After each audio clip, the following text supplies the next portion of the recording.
Patrik Lietos, welcome to the Knockdown Radio podcast. Thank you so much for the invite. Thank you very much. And first of all, congratulations on your two recent wins. It's obviously been a massive couple of months for you, winning your first European title and then coming all the way to Tokyo, winning the Tokyo Tour tournament, and then spending a month here. What's the whole experience been like so far? This experience, I think, will be my best months in my life.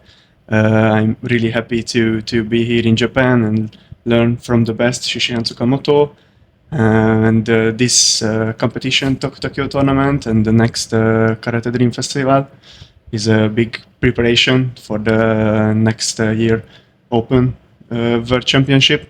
So this is the best and the most important months, I think, in my life. Absolutely, that's awesome. Let's go back to the start. Where did you grow up, and when did you start practicing karate, and why did you start practicing karate? I start karate at 6 years old. Okay. My mom asked me to, you want to do karate? I say yes, because he grew me up alone, so I don't really know my father. And she want to learn some martial arts to protect myself. So I start karate at 6 years old in a small town in Hungary. Yeah. Maybe just 10,000 people lives in this small town, so it's a very small town.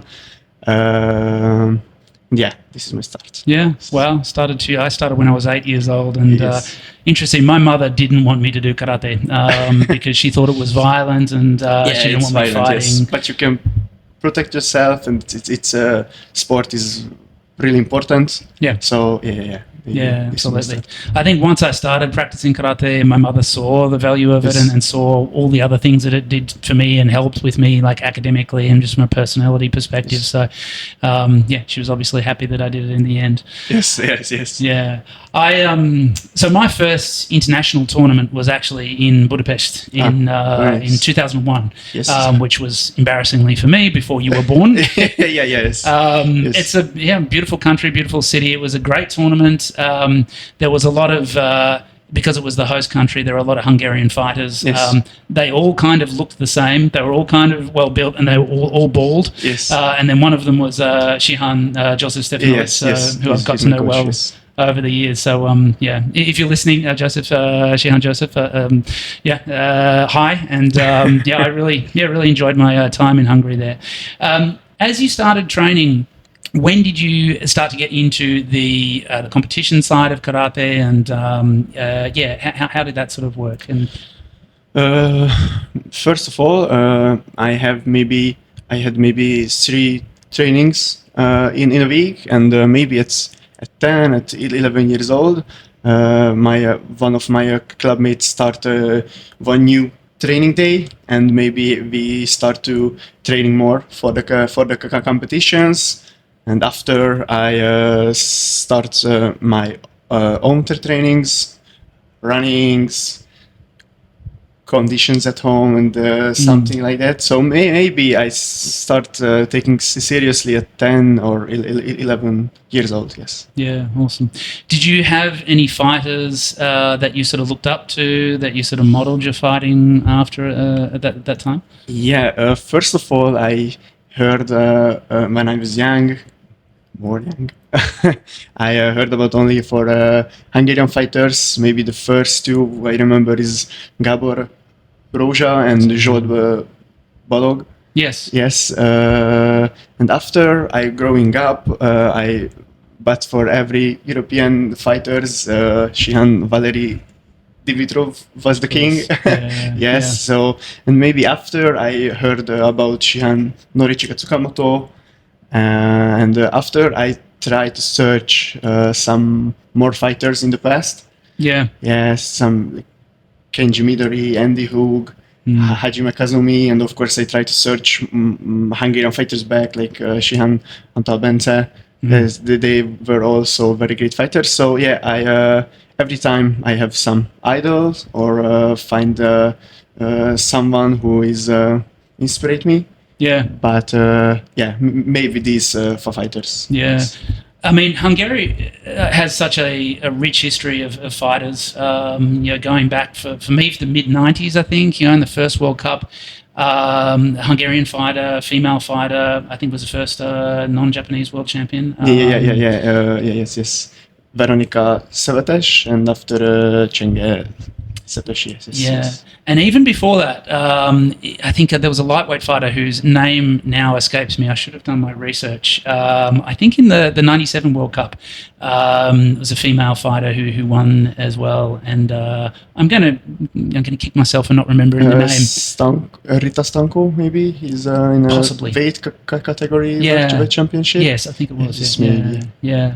And I know Daniel Torok was a massive name. Yes. Of in course, the sort of mid 2000s, he takes in the best 8 in a World Open Championship. Maybe this is one of the best result in Hungary, and after the best 16 for Zsolt Balog. Yes. He's only, I think, 90 years old when he did this result. So I really want to break these records, but now I have to train more and learn more to achieve these results. So in Hungary, what does your normal training schedule look like? Our preparation is very special, I think. Shihan József Stefanovic is a very great coach in mind and in personal too. He has very big knowledge about fighting and everything. So our training is very nice in Hungary. We have so much training methods, like of course normal karate sessions, tactical and technicals. We have long runnings, back trainings, weight trainings also. But every time this is a little bit different because we try to search some new methods and we work from new studies. So our training is training methods is very big and different. If we are far from a competition, we do the different things. If we are close, we do other different things. So it's nice. Yeah. When you say that you do sort of different tactical and technical things, what would be some, without giving away your gym's secrets, of course, what are some of the things that you might sort of practice from a tactical and technical perspective? I think everybody is talking like this, that the Hungarian fighters are very technicals and they have very good tactics. So in a general karate training, every time we try to do these things, and we every time watch other fighters and other sports too to learn the fighting's line or how the fighters is leveling up, how it's growing up maybe. So we every time we watch some UFC fighters, ONE FC fighters, kickbox, Muay Thai, and we learn about this, learn from these fighters and learn as training methods, new techniques, new tactics. So yes, maybe like this. Obviously, one technique that was very effective for you in the European tournament was the calf kick, and there's obviously a big highlight reel that's all over the internet of the semi-finals. Got a very clean ippon with that. Is that something that when did you sort of start to incorporate that into your training? And you talk about looking at other combat sports. Did the calf kick sort of come from the research in the way that technique is used in mixed martial arts and kickboxing as well? Yeah. It's maybe we start to learn 2 years ago. Yes, and this was a very good example about that we watch any other sports too. Hopefully my leg is not in pain when I kick this. So and I feel that is a good for me, and I try to do calf kick to do in my own style, to do it in new situations, to my own situations, and new technical and technical nature. So maybe we did this, and I feel that it is very painful. Yeah. It's a little bit kind of an easy technique, but to use correctly, I think it's hard. So it is, there's a lot of practice at home, but Shihan every time support me to new things and try to do what you want to do. So it is very nice. Yes. Yeah, and that's very effective. It's like you said, it is very painful. There's less muscle padding on the shin than there is on the thigh. Yes. So even if you sort of kick the back of the calf, that's quite painful. But if you can land it right on the side, maybe in the side, it is. Where you've got that nerve, the perineal nerve, you can cause quite a lot of damage that way. And but like you said, it isn't the easiest kick to land. You've got to be in the right position to land it, and that takes, you said, the technical ability to throw the kick properly, but also the tactical ability to set it up and to catch the opponent at the right time. Yes. That's correct.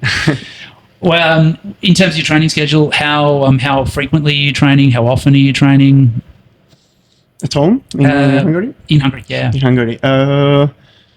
Maybe I train every day. Sundays is a rest day. Yep. But we have one or two training in one day. So maybe I have 8 to 10 trainings a week. So it's kind of a lot, That's a lot, And how are you breaking that up? Like how many of those are sort of technical sessions? How many are sort of strength and conditioning sessions? Or is it a mix? Yes, said before, maybe I have 2 or 3 karate session. Maybe in every karate session we have sparring, of course. We have sometimes we have 1 or 2 only sparring sessions. We have 2 or 3 long runs or air bike methods. We have back works 2 or 3. If we are close in a competition, when we are far, we have weight training also 2 or 3 times. This is like kind of 8-10 trainings. Yeah. And what are you doing? Are you working as well? Are you studying? It's a big difference. Now I'm here in Japan for maybe 2.5 weeks, and we train a lot of. But in Hungary we can't do this lot of hours in training, because every of my teammates and me working, studying, and with this we do karate because we love this. So we in our heart, pure of our heart. We really love this thing. So I'm studying now as a mechanical engineer. Oh wow! Very cool. Yes, I hope I have 1 week left, and I got my diploma. I work as a coach as a personal trainer in my dojo. Okay. I work for my club, Victory Club, to in the club things will be better and better, and I have any other just main job now to with my study. So I have 3 jobs now. Very busy, man. Yeah. Obviously, the fighters in Japan that are training full time, they can spend 4 or 5 hours in one session. From my experience, I don't necessarily think that's always the best thing. I think that sometimes training sessions can be too long and not as sort of focused as it can be. I think it's a good thing to experience, and I think you can learn something from that training method. But I think sometimes, and this is with just life in general and work and family, when you have limited time, you tend to be more efficient with that time, and you tend to be very targeted, and you tend to get things done. How has the training experience in Japan been, and what do you feel about that sort of training methods? That obviously they do very long sessions, very spread out sessions here. How have you found that? Train a lot of, but I train with Tsukamoto Dojo with Shihan Tsukamoto. He did this whole training schedule very nice. I think, of course, we have some long trainings, but we have maybe some a little bit shorter trainings. We do some technical and conditional things, and I think he knows the human body very well, and every exercises we do is all about this. What is the most important to you can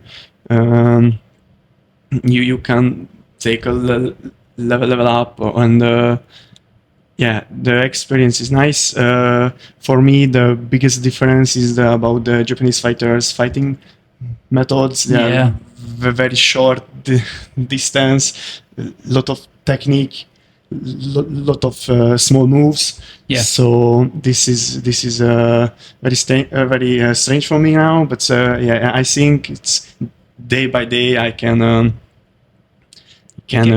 use it. Better and better. Yeah.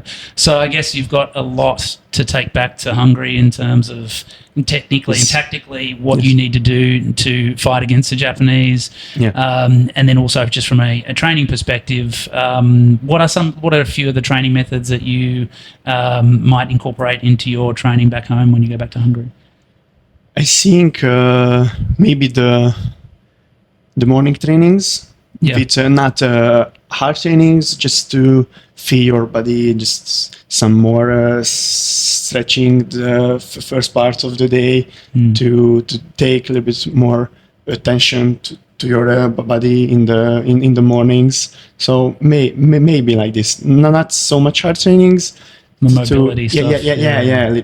Because at home we also do this, but this is a little bit different, and I want to mix it maybe. Maybe like this. Hey guys, I hope you're enjoying the episode. If you're looking to level up your strength and conditioning and improve your strength, power, mobility and stamina, check out my book, The Science of Striking.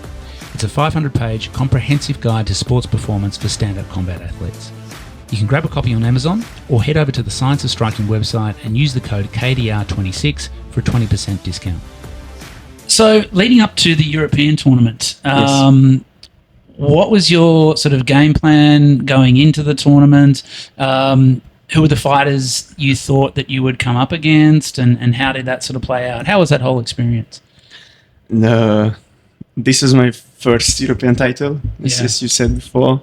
It is a very nice feeling that now I can be that I'm a European champion now. I bet, it's amazing. Yes, I know, but this title is for only that day.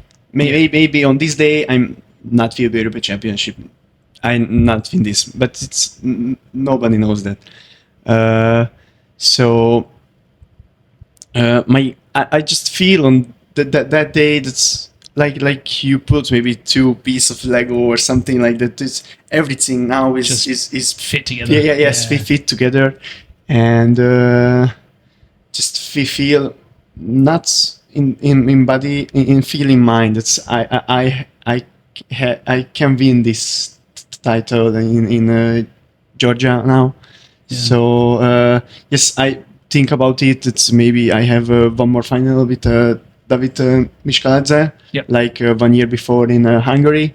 This is a little bit interesting that he beat me in Hungary in the European Championship final, and maybe in Georgia. Georgia I can get a revenge, but it's in like every plan. This is still now a little bit changed.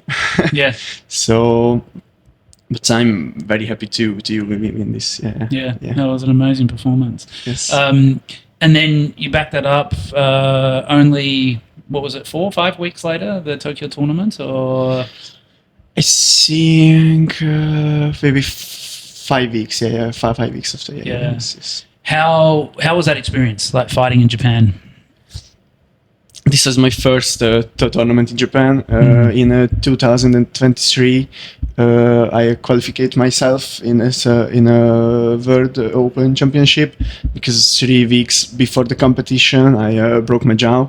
Oh, really? Yeah. I didn't know that. Yeah, in 2 places. So I had a big surgery also, and I can travel here because everything we bought and the accommodation, the airplane ticket. So I was here, but yes, I didn't.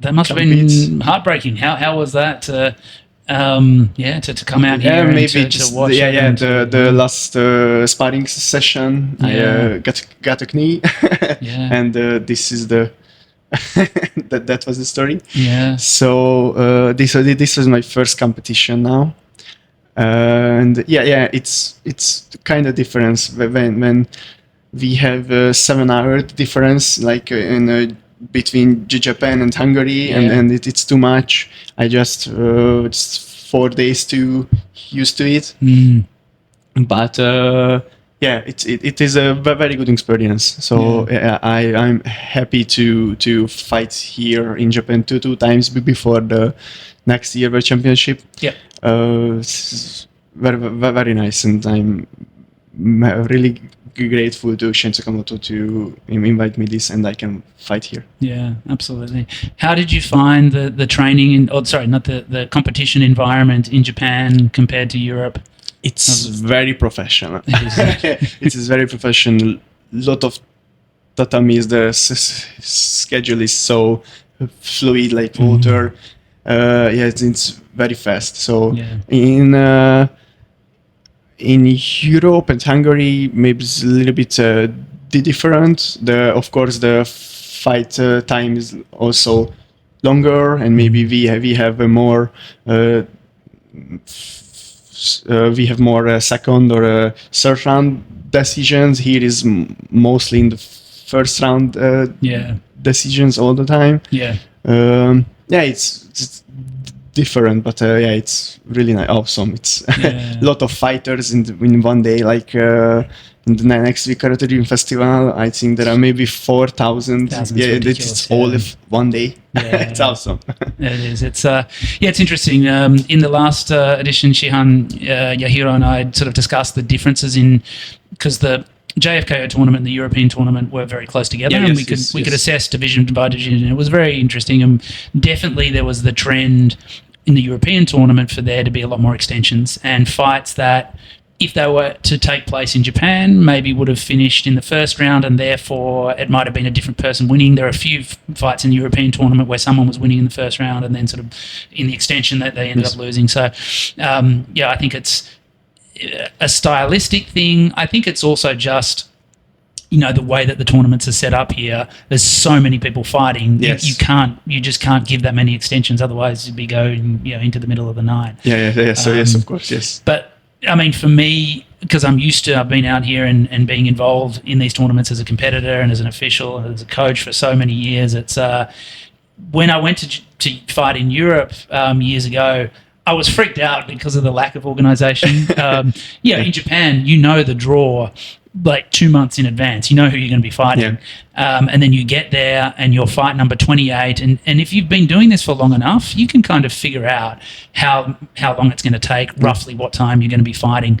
Go over to Europe, and it's the day before. They still didn't have the draw. The morning, it's here's a fight. And this is a different schedule. But I think WKO European Championship every time is well prepared and then very nice. Maybe just, I think, different, but of course we have less fighters, but Japan is with these lot of fighters in one day. It's awesome. It's I don't think it's necessarily better or worse. I think that's as a fighter you need to adapt to be able to fight in all conditions. So you need to be able to fight in a condition where you don't know when you're fighting, who you're fighting, and I think it's all part of it. And the champions tend to be able to adapt and fight well in all conditions. Absolutely. Yes.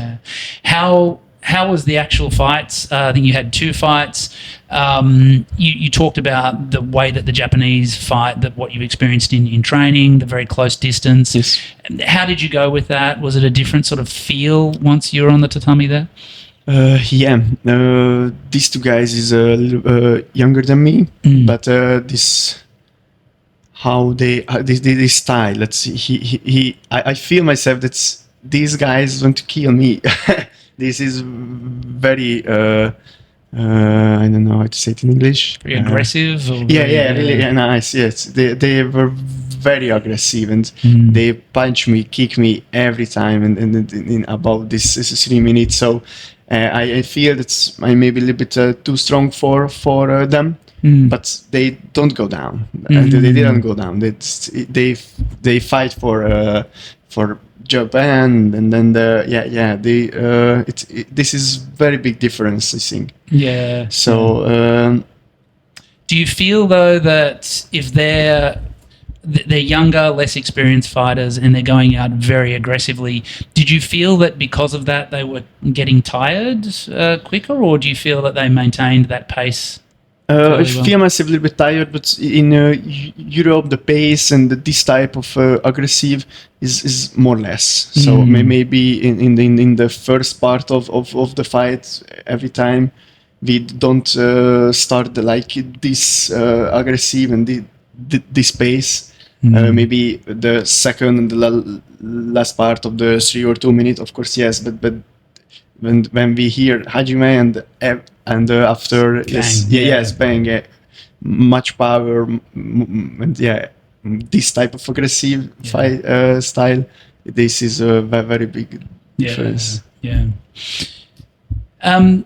In terms of the fighters that you're looking at now as sort of the best fighters in the world, who are some of the names that you're seeing as, if you 15 months out from the World Openweight Tournament now, who do you think are the biggest threats? I think there are a lot of great fighters now. The most important things that made on this day on World Championship, who wake up like this, like with this not in body the best, in mind also. So there are of course a lot of Japan, Kazakhstanian, Lithuanian, I hope Hungarian great fighters, but I don't tell now a name. It is very hard, but the most important I think is who wake up like with very shape and sharp mind on this day, and how can use this on that day. Yeah. As a follow-up question, then, how do you think you can best ensure that you wake up in the best state of mind and the best version of Patrik, ready to take these guys on?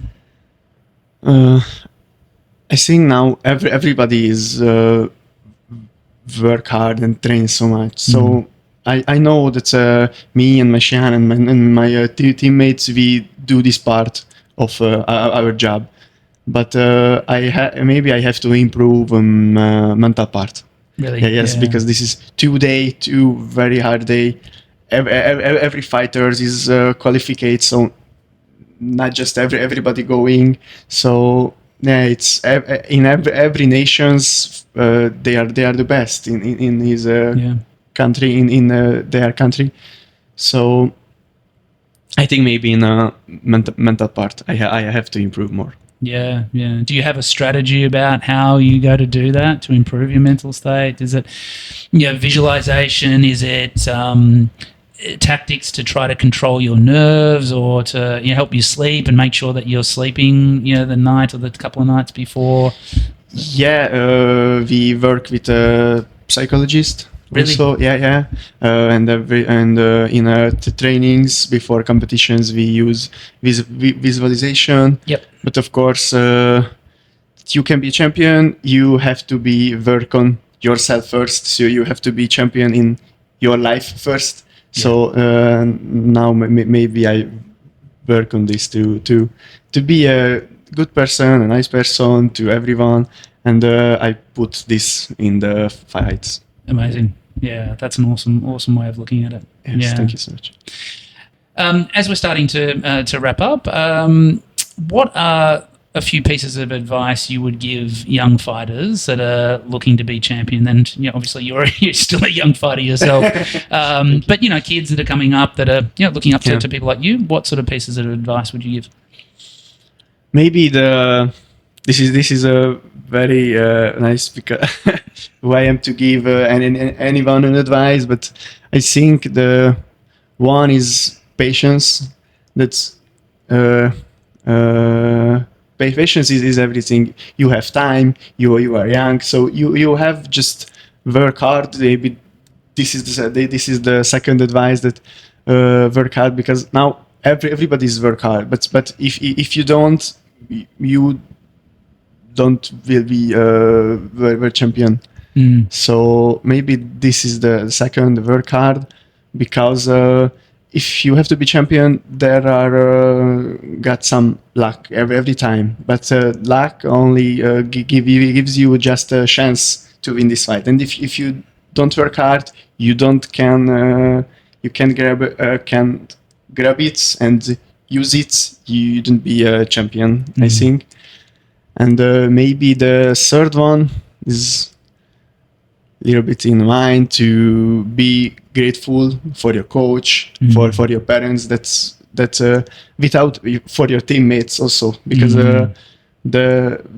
without a very great team, I think you can't be a champion. Yeah. So maybe one more plus. Yeah. not just work hard, work smart, because now you are young, no pain, everything. But after, when you over the fights and you will be a dad, you have a wife and everything, you have to be also live in a very good and very nice body. Yeah. So maybe this 3 and 1 bonus advice. Absolutely. Well, for someone who's in the middle stage of their life now, I definitely heed to that sort of advice.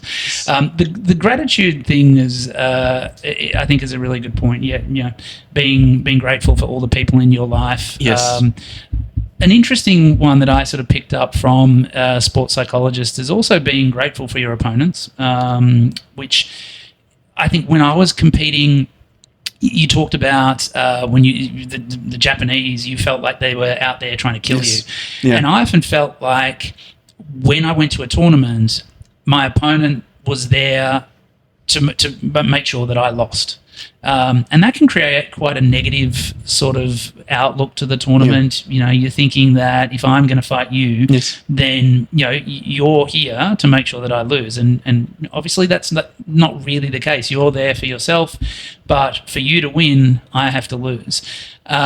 What I've taken and try to instill with my students and with my own children is, be grateful for your opponents, and be grateful for how strong they are. The stronger your opponent is, the more we should be grateful for having them there to challenge us to be better. I think that's an interesting sort of take. It's a very nice and interesting thought, because these guys, when you face each other, is your opponents, but if he don't prepare well, he didn't be this very good fighter, you can't leveling up. Exactly. So it's maybe his opponent, but this is only fight. After the fight, I have a lot of friends in karate and in Europe and in the world who I fought before. Absolutely. So on the tatami, we are not enemies; we are just opponents now. Exactly. And after we are just friends. Yeah, some of my closest friends have been people that I've fought, and I think that experience of being on the tatami, especially if it's a very hard fight and there's people that have fought multiple times, it should bring you closer. Yes. Because this is a very interesting moment to fight with someone. I think it's a very intimate moment to punch someone. He punch back. So it's like friendship, but you are fight. But it's a very close moment. Yeah, awesome. It's very different. It's special. Special. This is a very nice one. Well, Patrik, it's been great having you on and finding out about your background and about your training. And at 23, you're one of the bright hopes of Europe, and it's going to be exciting to watch you fight. Hopefully, you make it to next year's World Tournament, and please be careful and don't get injured beforehand, because we really want to see you in action. And you obviously wish you all the best for your preparation. And thank you for coming on and spending time with us today. Thank you so much. I'm really happy to be here. Thank you so much. You're very kind, and I hope everyone liked this podcast. Thank you very much. Thank you. Thank you. Thanks everyone for watching, and we'll speak to you on the next episode. Os.